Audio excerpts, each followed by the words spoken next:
दुसऱ्या दिवशी सकाळी घरात गडबड चालू होते. आदित्यने ठरवलं होतं आज ऑफिस नाही, आज थेट सत्याकडे जायचं आणि त्या गोष्टीसाठी उशीर करून चालणार नाही. आईने विचारलं, आज ऑफिसला जाणार नाही का? तो म्हणाला, आज एक महत्त्वाचं काम आहे. सियाने त्याच्याकडे पाहिलं. तिला समजलं आज काहीतरी मोठं होणार आहे. पुन्हा त्या जागेकडे जाण्यासाठी सिया, आदित्य आणि वर्षा पुन्हा गाडीत बसले. रस्ता तोच, पण आज वातावरण वेगळं होतं. काल रात्रीची वेळ असल्यामुळे रस्त्याला भरपूर असा काळोख होता, पण आज काळोखाची भीती नव्हती.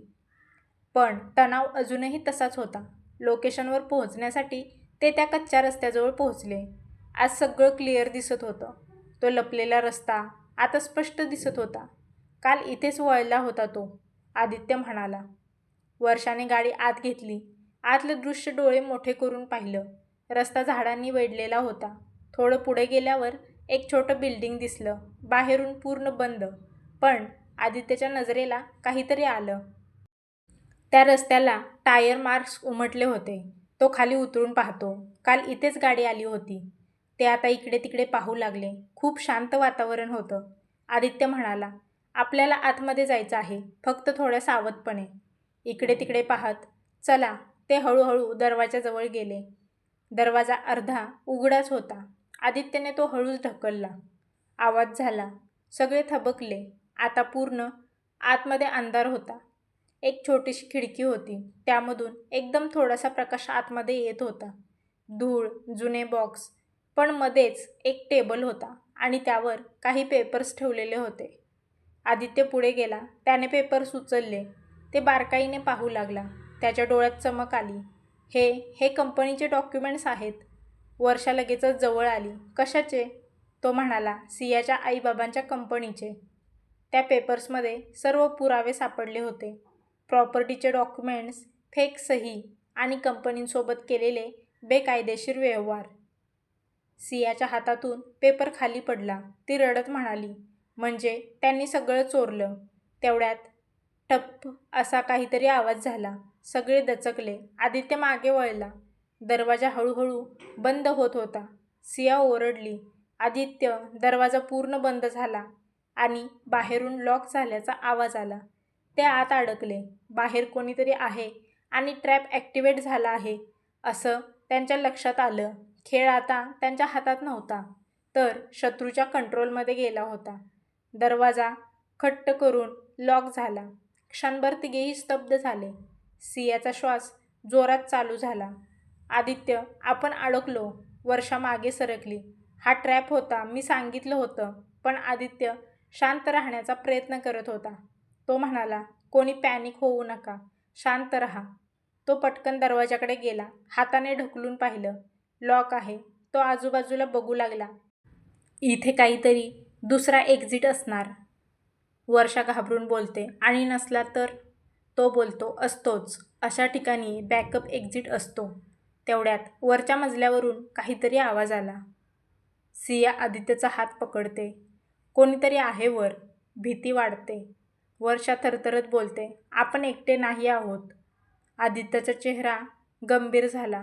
हो, आणि कदाचित ते आपल्याला पाहत आहेत. तेवढ्यात लाईट लागला. तिघेही दचकले आणि समोर एका कोपऱ्यात CCTV कॅमेरा फिरताना दिसला. आदित्य हळू आवाजात बोलला, आपण सुरुवातीपासूनच वॉच होत होतो. तेवढ्यात एक स्पीकरमधून आवाज आला, वेलकम आदित्य. सिया घाबरली. हा कोण? आणि आदित्यचं नाव याला कसं माहीत? आदित्यचे डोळे रागाने भरले. वर्मा स्पीकरमधून हसण्याचा आवाज आला. इतक्या लवकर इथे पोहोचशील असं वाटलं नव्हतं. पण चांगलं झालं तू स्वतः ट्रॅपमध्ये आलास. सिया थरथरत बोलते, तुम्ही माझ्या आईबाबांना. तो म्हणाला, बिझनेस होता, पर्सनल काही नाही. आदित्यचा राग वाढत चालला होता. तू माणूस आहेस की राक्षस? आदित्य ओरडला. वर्मा हसला. पॉवर मिळवायचं असेल तर भावना सोडाव्या लागतात. आता तुमच्याकडे 2च ऑप्शन आहेत.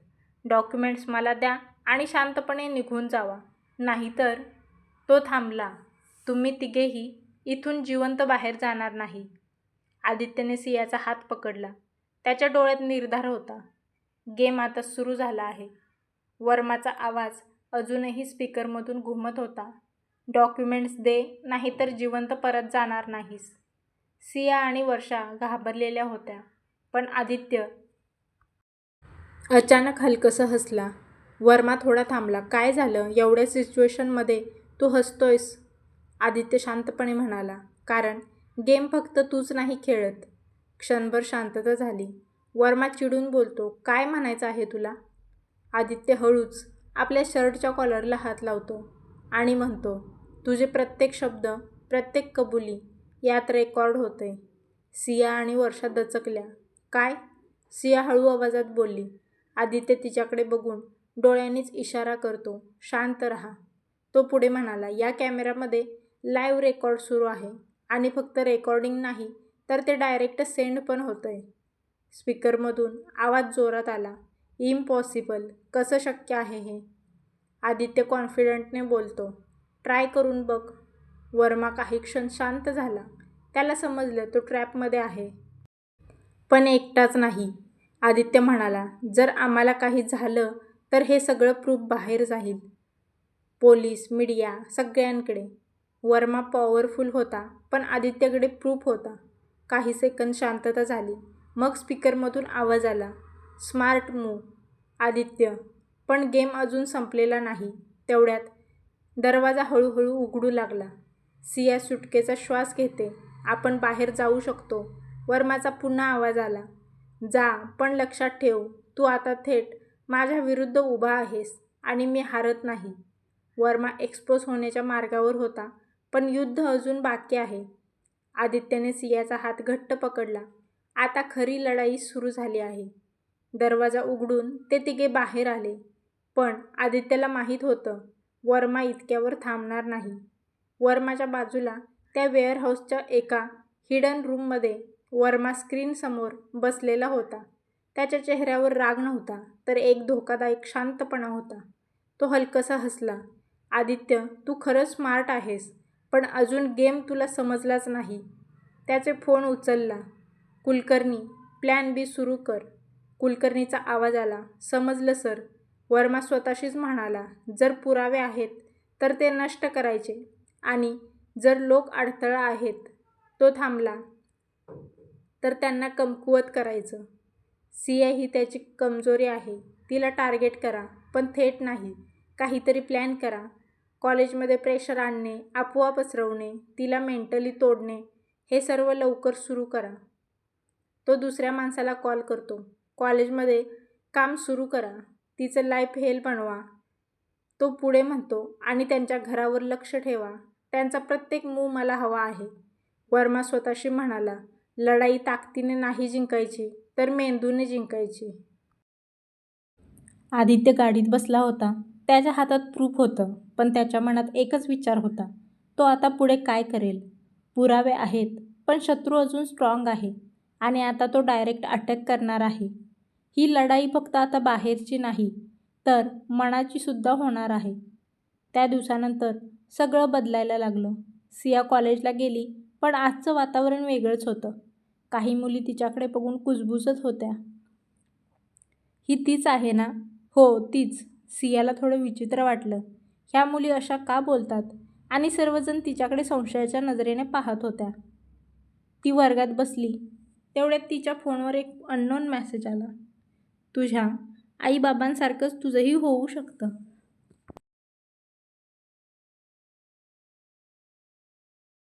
तिच्या हातातून फोन थरथरला. ती आजूबाजूला पाहते. सगळं नॉर्मल दिसत होतं, पण तिच्या मनात भीती बसली होती. थोड्याच वेळात लंच टाईम झाला. ती कॅन्टीनमध्ये गेली. तेवढ्यात एक मुलगा मोठ्याने म्हणाला, अरे, हीच ना ती, जिचं सगळं प्रॉपर्टी केस चालू आहे. सगळ्यांचं लक्ष तिच्याकडे गेलं. कोणी व्हिडिओ काढत होतं, कोणी हसत होतं. सियाच्या डोळ्यात पाणी आलं. ती काहीही न बोलता तिथून निघून गेली.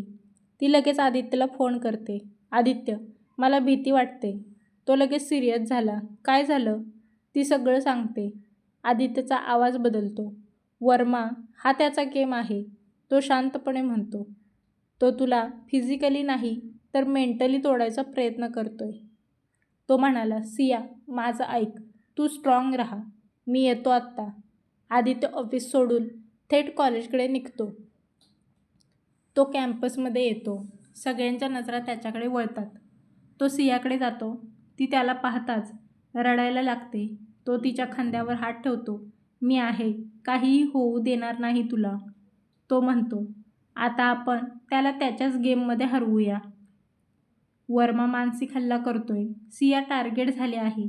पण आता आदित्य डायरेक्ट काउंटर करणार होता. आता लढाई पर्सनल झाली होती आणि आदित्य मागे हटणाऱ्यांपैकी नव्हता.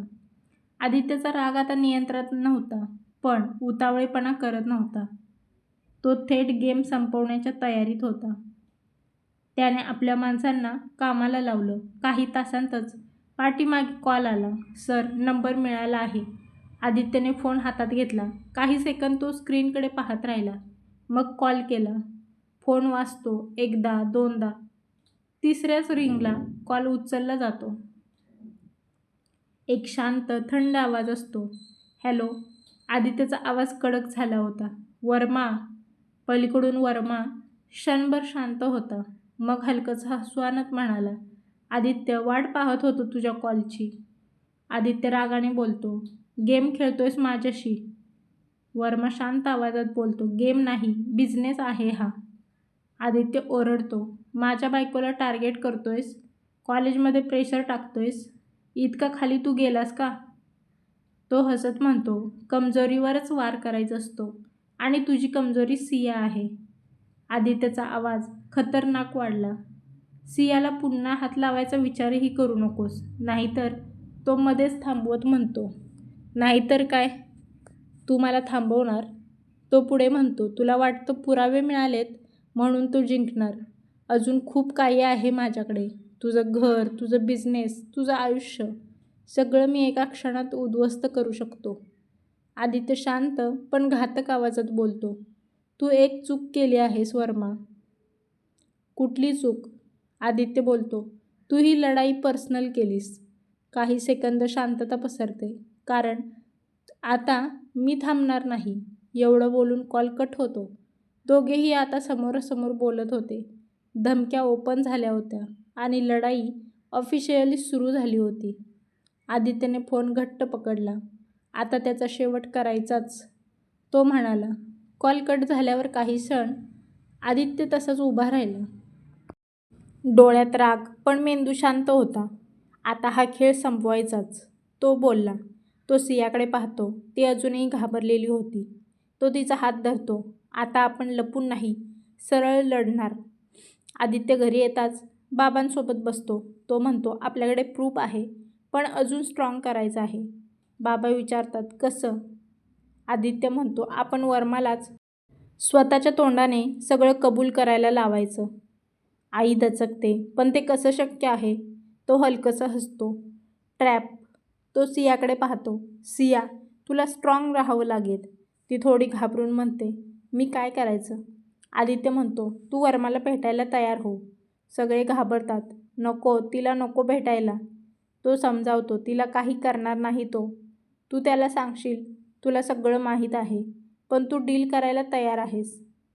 एक हिडन कॅमेरा लावू, ज्यामध्ये ऑडिओसुद्धा रेकॉर्ड होईल आणि पोलीससुद्धा कनेक्ट असतील. तो कॉन्फिडंट होईल आणि सगळं बोलेल. ती थरथरत बोलते, तो डेंजरस आहे. आदित्य तिच्या डोळ्यात बघतो. मी तुझ्यासोबत असेन. भेट ठरते दुसऱ्याच दिवशी. वर्माला मेसेज जातो, मला बोलायचं आहे, डील करायचे आहे. काही वेळात रिप्लाय येतो, आज रात्री 9 वाजता. एक मोठा बंगला असतो. आजूबाजूला लोकांची वर्दळ नसते. सिया आत जाते. तिच्या अंगावर हिडन माईक होता. बाहेर आदित्य आणि पोलीस टीम तयार होते. वर्मा आत बसलेला होता. तो हसतो, शेवटी आलीस. सिया धैर्य एकवटून बोलते, मला सगळं माहीत आहे, माझ्या आई-बाबांबद्दल. वर्मा शांतपणे उठतो. मग काय हवं आहे तुला? सिया म्हणते, मला डील हवी आहे. तो हसतो, काय डील? ती थेट म्हणते, तू कबूल कर आणि मला माझा हक्क दे. तो हसतो, कबूल? कबूल मी सगळं केलंय आणि मला काहीच होणार नाही. बाहेर उभा आदित्य हे ऐकून त्याच्या चेहऱ्यावर हलकंसं हसू आलं. तो पोलिसांकडे पाहतो. हेच हवं होतं. कन्फेशन मिळालं. पोलीस रेडी झाले. संपूर्ण गेम उलटवणार होता. वर्मा सियाकडे हळूहळू चालत येतो. त्याच्या चेहऱ्यावर कॉन्फिडन्स नव्हे, अहंकार होता. तो अगदी जवळ येऊन थांबतो. डील? तो हलकसा हसतो. तुला खरंच वाटतं तू माझ्याशी डील करू शकतेस? सिया धैर्याने उभी असते. माझ्याकडे प्रूफ आहे. तो मोठ्यानं असतो. प्रूफ? तुझ्या आईबाबांचं काय झालं ते तुला माहीत आहे का पूर्णपणे? सिया थरथरते. म्हणजे? तो जवळ येऊन हळू आवाजात म्हणतो. तो अपघात नव्हता, पण खूनही फक्त माझा नव्हता. सिया शॉक्ड होती. काय? वर्मा म्हणतो. तुझ्या घरातलाच एक माणूस इन्व्हॉल्व्ड होता. बाहेर उभा आदित्य दचकतो. इम्पॉसिबल, तो पुटपुटतो. तो पुढे म्हणतो. तुझ्या आईबाबांनी मला थांबवायचा प्रयत्न केला, पण कोणीतरी आतूनच माहिती देत होतं. सिया रडत बोलते. कोण? कोण होता तो? वर्मा हसतो. तुला वाटतं मी एवढा सगळा गेम एकट्याने खेळलो? तुझ्या आयुष्यातला कोणी खूप जवळचा. बाहेर आदित्यला धक्का बसला. आदित्यला डोक्यात वेगाने विचार सुरू झाले. कुलकर्णी, जुना मॅनेजर की अजून कोण? सिया बोलते. नाही, असं होऊच शकत नाही. तो पुढे बोलतो. तुला खरं हवं आहे ना? मग डील बदलूया. तू माझ्यासोबत ये. मी तुला सगळं सांगतो. हा क्लिअर ट्रॅप होता. बाहेर आदित्यला समजलं तो सियाला घेऊन जायचा प्रयत्न करतोय. आदित्य लगेच पोलिसांना इशारा करतो. Ready, but wait. तो थांबतो, कारण त्याला नाव हवं होतं. आत. सिया डोळ्यात पाणी घेऊन म्हणते. नाव सांग. कोण होता तो? वर्मा तिच्या कानाजवळ येतो आणि हळू आवाजात सांगायला लागतो. वर्मा हळूहळू सियाच्या अगदी जवळ आला. सियाचा श्वास थांबलेला होता. बाहेर आदित्य पूर्ण लक्ष देऊन ऐकत होता. वर्मा तिच्या कानाजवळ झुकला आणि हळू आवाजात म्हणाला. कुलकर्णी. नाही. सिया थोडी गोंधळली. मग? वर्मा हलकसं हसला आणि म्हणाला. तुझ्या बाबांचा पार्टनर, राजीव मेहता. सिया एकदम मागे सरकली. नाही, राजू काका, ते तर माझे सगळ्यात जवळचे मित्र होते. तो शांतपणे म्हणाला. हो, मित्र होते, पण पैशांसाठी. पॉवरसाठी लोक कोणालाही धोका देतात. वर्मा पुढे सांगू लागला. तुझ्या बाबांनी माझ्या इल्लीगल डीलला विरोध केला, पण राजू माझ्या बाजूला आला. त्यानेच घरातली सगळी माहिती मला दिली. आणि त्या रात्री तो थांबला. त्याने डोअर अनलॉक केलं होतं. सियाच्या डोळ्यातून अश्रू वाहू लागले. नाही, हे असं करू शकत नाहीत. आदित्यचा चेहरा कडक झाला. राजीव मेहता म्हणजे हा गेम अजूनही मोठा आहे. वर्मा पुढे म्हणाला. आता तो परदेशात आहे आणि सगळे पेपर्स त्याच्याकडे आहेत. आता क्लिअर झालं, खरा इन्सायडर राजू आहे. पुरावे त्याच्याकडेच आहेत आणि तो अजून जिवंत आहे आणि गुन्हा करूनही मोकळा आहे. आदित्य लगेच पोलिसांना इशारा देतो. नाव ॲक्शन. दरवाजा जोरात उघडतो. पोलीस आत येतात. वर्मा, तुम्हाला अटक केली जात आहे. वर्मा हसतो. गेम अजून संपलेला नाही. तो सियाकडे पाहून म्हणतो. खरा शत्रू अजून बाहेर आहे. राजीव मेहता. वर्माला अटक होते. पण मास्टर की अजून बाहेर आणि आता हंट सुरू होणार होता. वर्माला अटक झाल्यानंतर क्षणभर सगळं शांत झाल्यासारखं वाटलं. पण आदित्यच्या डोक्यात एकच नाव घुमत होतं. राजीव मेहता. घरी परतल्यानंतर सिया पूर्णपणे खचली होती.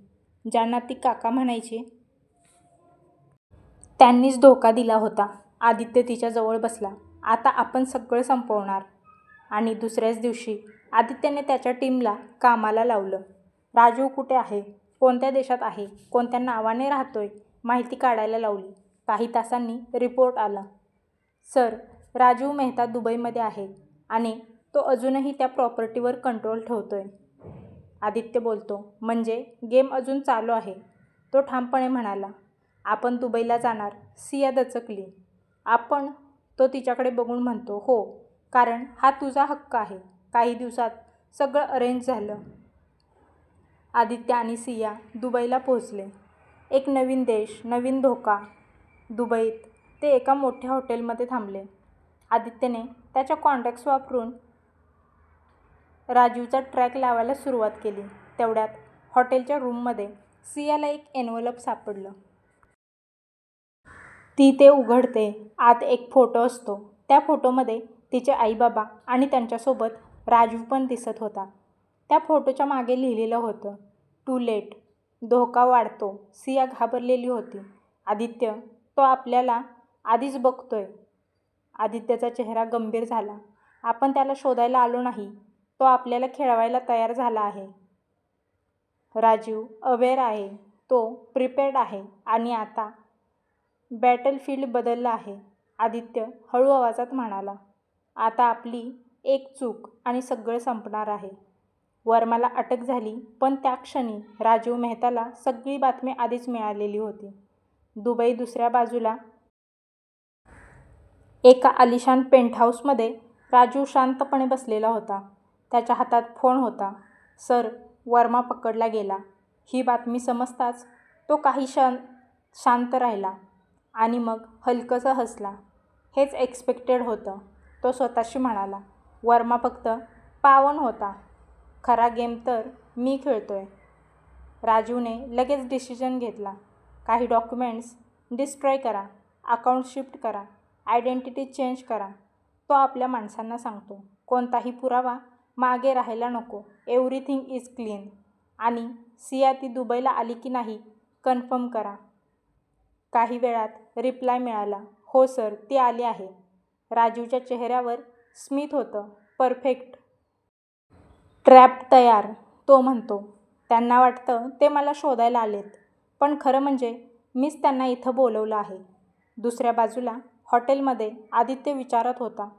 ते आपल्याला पाहतोय. आपण त्याच्या ट्रॅपमध्ये तर जाणार नाही ना? आपण त्यालाच बाहेर खेचणार. त्याला विश्वासात घेणं आणि पब्लिक ठिकाणी एक्सपोज करणं. आदित्य हसला. तो मास्टर आहे, पण मी त्याला त्याच्या गेममध्ये हरवणार. काही तासांच्या शोधानंतर शेवटी आदित्य आणि सिया त्या उंच आलिशान अपार्टमेंटसमोर उभे होते. सियाचा श्वास जड झाला होता. इथेच आहे तो. आदित्यने आजूबाजूला नजर टाकली. सगळं खूपच व्यवस्थित होतं. खूपच शांत होतं. हो, आणि तो आपल्याला बघतोय. बिल्डिंगमध्ये प्रवेश करून ते दोघे आत गेले. रिसेप्शनवर सिक्युरिटी टाईट होती. आदित्यने कॉन्फिडन्सने नाव सांगितलं. राजीव मेहता, अपॉइंटमेंट आहे. रिसेप्शनिस्टने फोन केला. काही सेकंद शांतता, मग उत्तर मिळालं. Send them up. सियाचा हात थरथरला. तो वाट बघतोय. लिफ्टमधून वर गेल्यावर एक मोठा दरवाजा होता. दरवाजा आधीच अर्धा उघडा होता. आदित्यने हळूच ढकलला. आतमध्ये प्रवेश केला. आतमध्ये आलिशान हॉल होता. मोठ्या काचेच्या खिडक्या आणि खिडकीजवळ उभा एक माणूस. हळूहळू तो मागे वळला. राजीव मेहता. तो हसत म्हणाला. फायनली आलीस सिया. सिया रागाने बोलते. माझ्या आईबाबांना मारलंस तू. राजू शांतपणे बोलतो. इमोशनली रिॲक्ट करू नकोस. बिझनेस होता. आदित्य त्याच्याकडे जातो. गेम संपलाय तुझा. तो हलकंसं हसतो. तुला वाटतं तू मला पकडायला आलायस? तू टेबलवर एक रिमोट ठेवतो. एक बटन आणि तो थांबतो. तुमचं सगळं संपेल. सिया दचकली. काय म्हणायचं आहे तुला? तो म्हणतो, तुमच्या घरात आणि तुमच्या बिझनेसमध्ये माझे लोक आहेत. आदित्य थोडा थांबला. इम्पॉसिबल. कसं शक्य आहे हे? राजू हसतो. वर्मा फक्त सुरुवात होती. मी नेटवर्क आहे. आदित्य शांतपणे म्हणतो. तू जितका मोठा गेम खेळतोयस, तो त्याच्या डोळ्यात बघतो.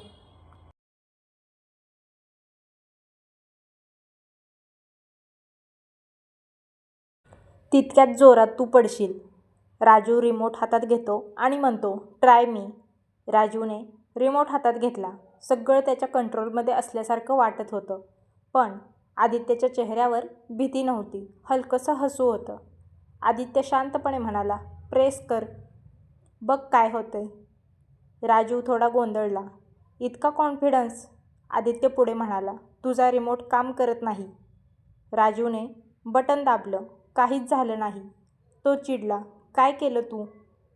आदित्य हसत म्हणाला, तुझ्या सिस्टीममध्ये घुसायला वेळ लागला नाही मला. तुझ्या नेटवर्कमधल्या काही लोकांनीच तुला बिट्राय केलंय. राजूला धक्का बसला. इम्पॉसिबल. कसं शक्य आहे हे? तेवढ्यात दरवाजा जोरात उघडतो. दुबई पोलीस आत येतात. Mister Rajeev Mehta, you are under arrest. Raju shocked. तुम्हाला इथे कोण घेऊन आलं? आदित्य पुढे म्हणतो, मी नाही. तो मागे बघतो. सिया पुढे येते. मी. ती म्हणते, तू मला कमकुवत समजलास, पण मीच तुला इथे बोलवलं. राजू अडकला होता. तो पळायचा प्रयत्न करतो, पण पोलीस त्याला पकडतात. त्याच्या हातातून रिमोट खाली पडतो. तो ओरडतो, तुम्हाला वाटतं गेम संपलाय? आदित्य शांतपणे म्हणतो, हो, आता संपलाय. सिया डोळ्यात पाणी घेऊन म्हणते, आज माझ्या आईबाबांना न्याय मिळाला. वर्मा पकडला होता. राजू पकडला. सत्य बाहेर आलं. आदित्य सियाचा हात धरतो. आता नवीन सुरुवात. कधीकधी सर्वात मोठा शत्रू बाहेर नसतो, तो आपल्या विश्वासात लपलेला असतो. दुबईतलं सगळं संपलं होतं. राजू अटक झाला. सत्य बाहेर आलं आणि आता सिया आणि आदित्य दोघांच्या चेहऱ्यावर पहिल्यांदाच शांतता होती. एअरपोर्टवर सिया खिडकीतून बाहेर बघत होती. सगळं खरंच संपलं का? ती हळू आवाजात म्हणाली. आदित्य तिच्या शेजारी बसून हलकंसं हसला. हो, आता काहीही आपल्याला त्रास देणार नाही. ती त्याच्या खांद्यावर डोकं टेकवते. तिच्या डोळ्यांसमोर सगळं फिरत होतं. आईबाबांचा भूतकाळ, वर्माचा खेळ, राजूचा धोका. पण आता तिला एक गोष्ट कळली होती, ती एकटी नाही. ते घरी आले. आईने दरवाजातच त्यांचं औक्षण केलं. किती दिवसांनी परत आलात? ती डोळ्यात पाणी घेऊन म्हणाली. बाबांनी आदित्यच्या खांद्यावर हात ठेवला. मला माहीत होतं, तू सगळं नीट करशील. सगळं पुन्हा नॉर्मल होत होतं. सिया हळूहळू घरात रुळत होती. पण आता ती फक्त सून नव्हती, तर त्या घराची खरी मुलगी होती. एक संध्याकाळ सिया गच्चीवर उभी होती. आदित्य मागून येतो. तिच्या खांद्यावर हात ठेवतो. काय विचार करतेस? ती हसून म्हणते, आता आपलं पुढचं आयुष्य. आदित्य तिच्याकडे बघतो. आणि मी तुझ्यासोबत आहे कायम. ती त्याला मिठी मारते. वादळ कितीही मोठं असलं तर खरं प्रेम आणि विश्वास असेल तर शेवटी सगळं ठीक होतं. दुबईहून परत आल्यानंतर सगळं हळूहळू स्थिर होत होतं. सिया आता कायदेशीररित्या तिच्या आईवडिलांच्या सगळ्या प्रॉपर्टीची मालकीण झाली होती. घरात सगळे आनंदात होते. एक दिवस संध्याकाळी सिया आणि आदित्य गच्चीवर बसले होते. हलका वारा आला. शांत वातावरण. सिया हळू आवाजात म्हणाली, आदित्य, मला तुझ्याशी काहीतरी बोलायचं आहे. तो हसत म्हणाला, बोल ना. ती त्याच्या डोळ्यात बघत म्हणाली, हा सगळा बिझनेस तूच सांभाळ. आदित्य थोडा थांबला. काय? सिया पुढे म्हणाली, मला पैशांची किंमत माहीत आहे, पण या सगळ्यात मी खूप काही गमावलंय. माझ्यासाठी आता पीस जास्त महत्त्वाचं आहे. ती त्याचा हात पकडते. आणि मला माहीत आहे, तू सगळं माझ्यापेक्षा चांगलं सांभाळशील. आदित्य काही क्षण शांत राहतो. मग हलकंसं म्हणतो, मी सांभाळेन, पण तो तिच्याकडे बघतो. आपण दोघं सांभाळू. तू फक्त नावापुरती मालकीण नाहीस. तू या एम्पायरची स्ट्रेंथ आहेस. सिया हसते. मग ठीक आहे. आदित्यसुद्धा हसत म्हणाला, ऑलवेज. दोघे हातात हात घेऊन उभे राहतात. नातं फक्त प्रेमाचं नसतं, तर विश्वासाने साथ, एकत्र उभं राहण्याचं असतं. आता त्यांची लव्ह स्टोरी सक्सेस स्टोरी बनली होती. त्या रात्री घरात सगळे झोपले होते, पण सिया मात्र शांतपणे उठली आणि देवघरात आली. समोर दिवा लावलेला होता. हलकासा उजेड. ती बसली आणि अचानक तिच्या डोळ्यातून अश्रू व्हायला लागले. आठवणींचा पूर आला. आईचा चेहरा, बाबांचा आवाज, लहानपणीचे दिवस, त्यांचं प्रेम, सगळं एकदम डोळ्यासमोर आलं. ती रडतच म्हणाली, आई, बाबा, मला माफ करा. मी इतकी वर्ष काहीच करू शकले नाही. ती हात जोडून वर बघते. पण आज तुम्हाला न्याय मिळाला. तुमच्यासाठी जे काही करायचं होतं ते पूर्ण झालं. ती देवाकडे पाहून म्हणाली, देवा धन्यवाद. माझ्या आयुष्यात आदित्यला पाठवलंस. तो नसता तर मी काहीच करू शकले नसते. तिचा आवाज थरथरत होता. त्याने मला फक्त साथ दिली नाही, तर माझ्या आईबाबांसाठी न्याय मिळवून दिला. मी आयुष्यभर त्याची ऋणी राहीन. तेवढ्यात कोणीतरी हळूच तिच्या खांद्यावर हात ठेवतो. ती मागे वळते. आदित्य उभा होता. तो हळू आवाजात म्हणतो, ऋण वगैरे काही नाही. हे सगळं माझं कर्तव्य होतं. ती डोळ्यात पाणी घेऊन म्हणते, नाही, हे प्रेम आहे. ती त्याला मिठी मारते. आदित्य तिच्या डोक्यावर हात ठेवतो. आता ते दोघं वरून आपल्याकडे बघत असतील आणि खुश असतील. सिया हलकंसं हसते. त्या दिव्यांच्या प्रकाशात 2 मने दुःखातून बाहेर पडून नवीन आयुष्य सुरू करत होती. कधीकधी वेदना मोठी असते, पण शेवटी न्याय आणि प्रेम जिंकतंच. काळ हळूहळू पुढे सरकत होता. सगळ्या वादळानंतर आता सियाच्या आयुष्यात शांतता परत आली होती. इतक्या सगळ्या घटनांमध्ये तिचं कॉलेज मागे पडलं होतं. पण आता तिने ठरवलं, आता माझं शिक्षण पूर्ण करायचं. ती पुन्हा रोज कॉलेजला जाऊ लागली. सुरुवातीला थोडं अवघड वाटलं, कारण बरेच दिवस ती ॲब्सेंट होती. पण आता ती दिवसभर लेक्चर्स अटेंड करायची. घरी आल्यावर नोट्स कंप्लीट करायची. रात्री आदित्य तिच्यासोबत बसून तिची मदत करायचा. हे टॉपिक असं आहे, इथे फोकस कर. तो तिचा पार्टनरच नव्हे तर तिचा टीचरही बनला होता. दिवसा कॉलेज, घरी प्रेमळ कुटुंब आणि आदित्यसोबत छोट्या छोट्या मुवमेंट्स. तिचं आयुष्य आता पूर्ण वाटत होतं. हळूहळू एक्झाम जवळ येत होत्या. सिया पूर्ण तयारीत होती. ती मनापासून अभ्यास करत होती. रिझल्ट लागला. सियाने नर्वस होऊन स्क्रीन पाहिली आणि फर्स्ट क्लास हे बघून ती धावतच आदित्यजवळ गेली. आदित्य, मी पास झाले. तो हसत म्हणाला, हे मला माहीत होतं. तू करू शकतेस. न्याय मिळाला, प्रेम मिळालं आणि शिक्षण पूर्ण झालं. सिया आता फक्त कोणाची बायको नव्हती, ती स्वतःच्या आयुष्याची विजेती होती. आदित्य तिच्याकडे पाहून म्हणाला, आता पुढचं स्वप्न काय? सिया हसून म्हणाली, आपण दोघं मिळून अजून खूप काही करायचं आहे. सियाच्या आयुष्यात एक नवीन चॅप्टर सुरू झाला. पहिल्यांदाच ती आदित्यसोबत ऑफिसमध्ये गेली. मोठं ऑफिस, कर्मचारी, मीटिंग्स. सुरुवातीला थोडी नर्वस होती, पण आदित्यने तिच्याकडे पाहून हलकंसं हसत म्हटलं, रिलॅक्स, तू हे सगळं इझिली हँडल करशील. सिया हळूहळू सगळं ऑब्झर्व करू लागली. क्लायंटसोबत बोलणं, अकाउंट समजून घेणं, डिसिजन कसे घेतात, ती प्रत्येक गोष्ट लक्षपूर्वक शिकत होती. आणि काही दिवसांतच ती स्वतः सजेशन्स द्यायला लागली. इथे आपण कॉस्ट कमी करू शकतो, या क्लायंटसाठी वेगळा ॲप्रोच ट्राय करूया. कर्मचारीसुद्धा तिच्याकडे रिस्पेक्टने बघू लागले. एक दिवस मीटिंगनंतर आदित्य म्हणाला, तू माझ्यापेक्षा बेटर मॅनेज करतेस. सिया हसली, ओव्हर ॲक्टिंग करू नकोस. आता ती फक्त साथ देणारी नव्हती, ती आदित्यची खरी बिझनेस पार्टनर झाली होती. सकाळी ऑफिस, संध्याकाळी घर आणि रात्री दोघांचे क्वालिटी मुवमेंट्स. तिने सगळं छान बॅलन्स केलं होतं. सियाने खूप काही सहन केलं होतं, पण आता ती स्वतःच्या पायावर उभी होती आणि तिच्या आयुष्याची मालकीण झाली होती. एक दिवस ऑफिसच्या बाल्कनीमध्ये उभं राहून ती शहराकडे बघत म्हणाली, हे सगळं स्वप्नासारखं वाटतंय. आदित्य तिच्या बाजूला उभा राहून बोलला, स्वप्न नाही, आपलं रिॲलिटी आहे. दोघं एकमेकांकडे पाहून हसतात.